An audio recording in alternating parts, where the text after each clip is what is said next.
Democracy is the government of the people, by the people, and for the people. The expression suggests that any system where people have a contribution in the decision making can be termed as democracy.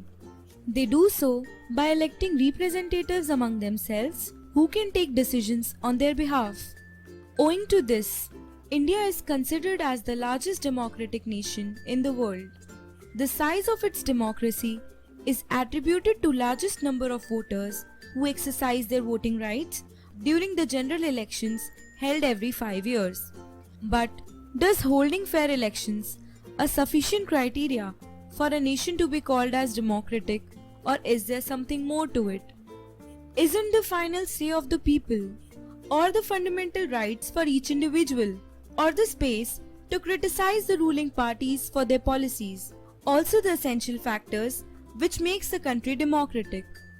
Let us try to analyze what makes India democratic by a brief account of how we got a Right to Information Act 2005. The story started in 1987 from a small village in Rajasthan where a few villagers unveiled the signs of inconsistency among the records of government. The villagers, along with an activist group named Mazdoor Kisan Shakti Sangathan or MKSS, demanded the muster rolls of labourers who were denied their daily wages on the basis of their performance.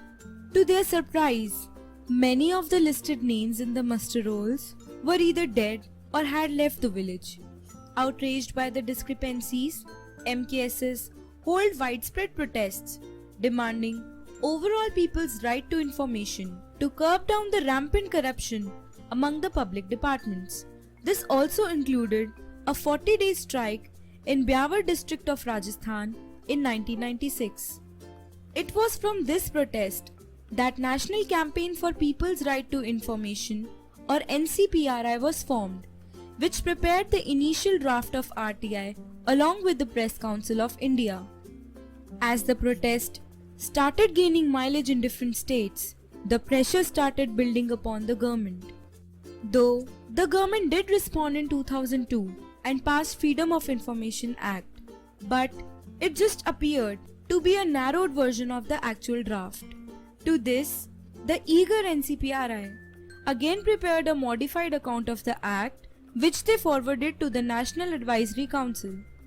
Meanwhile, the UPA got elected in power in 2004 and was held accountable by the people based on its poll promises and popular demands.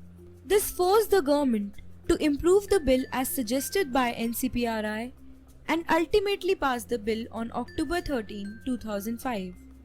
In this story, we can find many instances which together make India a genuine democratic country. For example, the UPA government could pass on legislations when in power, unlike some of the nations where the elected leaders are not vested with such powers. In 2002, General Musharraf in Pakistan passed an order where he could dismiss the elected assemblies. No such rule is there in India, making the elected leaders both powerful and accountable to the demands of the people, which is an essential element of a democracy. As one can observe in this story, the general elections held in 2004 saw UPA winning the election and defeating the ruling party. This showcases the unbiased manner in which elections are conducted in India, offering a fair chance to each political alternative. The struggle for the RTI in this story shows how a small group of people initiated the demand of RTI, which further went on to cover many states by their extensive protests against the policies of the government. Even the media covered such protests, widely criticizing the government for not passing the much required bill. In our country, each individual is given freedom to express his disagreement with the government. The widespread protests and criticism by the people hold the government accountable even after winning the elections, which resulted into more people-friendly policies by the government. The Freedom of Information Act 2002 was one such example.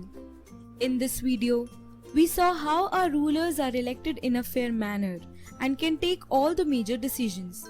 Even after elections, they can be held accountable by the citizens and their rights. All such factors give prime importance to the people, which makes India one of the major democracies in the world.